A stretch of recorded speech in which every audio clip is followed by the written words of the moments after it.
جو دو گے وہی لوٹ کے آئے گا، چاہے عزت ہو یا دھوکا۔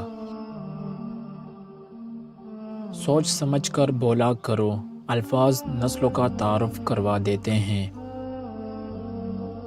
جس لہجے میں بات کرو اس لہجے میں سننا بھی سیکھو۔ پریشان ہونے والوں کو کبھی نہ کبھی سکون مل ہی جاتا ہے، لیکن پریشان کرنے والے ہمیشہ سکون کی تلاش میں ہی رہتے ہیں۔ اللہ کے خزانوں میں سب سے قیمتی چیز راہ ہدایت ہے۔ حسد دراصل خود اعتمادی کی کمی کا نام ہے۔ اگر تم پریشان ہو تو ماضی میں رہتے ہو، اگر فکر مند ہو تو مستقبل میں رہتے ہو، اگر سکھ چین سے ہو تو حال میں رہتے ہو۔ ہر شخص کے اندر ایک اور شخص ہوتا ہے جسے آپ نہیں جانتے۔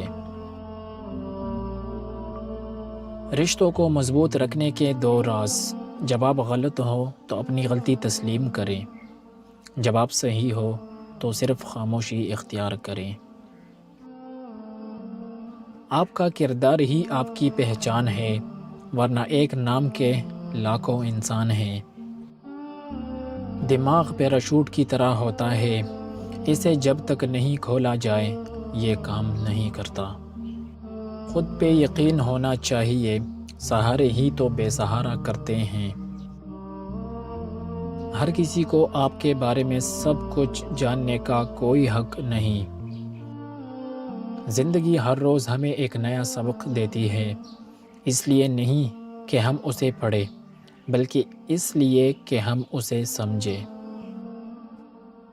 خوش رہنے کا سب سے اچھا طریقہ یہ ہے کہ دوسروں کو خوش رکھنے کی کوشش کی جائے۔ اتنے خشک نہ بنو کہ توڑ دیے جاؤ، اور اتنے نرم نہ بنو کہ نچوڑ دیے جاؤ۔ کوئی تم سے بھلائی کی امید رکھے تو اسے مایوس مت کرو، کیونکہ لوگوں کی ضروریات کا تم سے وابستہ ہونا تم پر اللہ کی عنایت ہے۔ دل کو قابو میں رکھنا اور اختیار ہونے کے باوجود ناجائز خواہشات پر عمل نہ کرنا، یہی اصل مردانگی ہے۔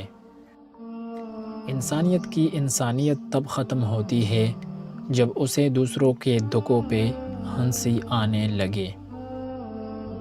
مسلمان کا ایک فرقہ دوسرے فرقہ کو کافر سمجھتا ہے، مگر کافر ہم کو مسلمان سمجھتا ہے۔ خوش نصیب ہے وہ جو اپنے نصیب پر خوش رہے۔ جس طرح درخت کی قیمت اس کے پھل کے حساب سے ہوتی ہے، اس طرح انسان کی قیمت اس کے اخلاق کے حساب سے ہوتی ہے۔ جھوٹ کا بھی ایک ذائقہ ہوتا ہے، خود بولو تو میٹھا لگتا ہے اور کوئی دوسرا بولے تو کڑوا۔ حد سے زیادہ تمنائیں انسان کو اندھا کر دیتی ہیں۔ زندگی میں بس دلوں کو جیتنے کا مقصد رکھنا، ورنہ دنیا جیت کر تو سکندر بھی خالی ہاتھ گیا۔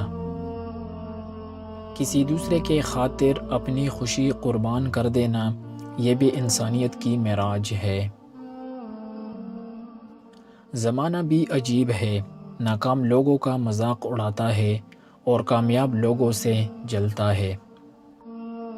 ٹھوکر وہی کھاتا ہے جو راستے کا پتھر نہیں ہٹاتا۔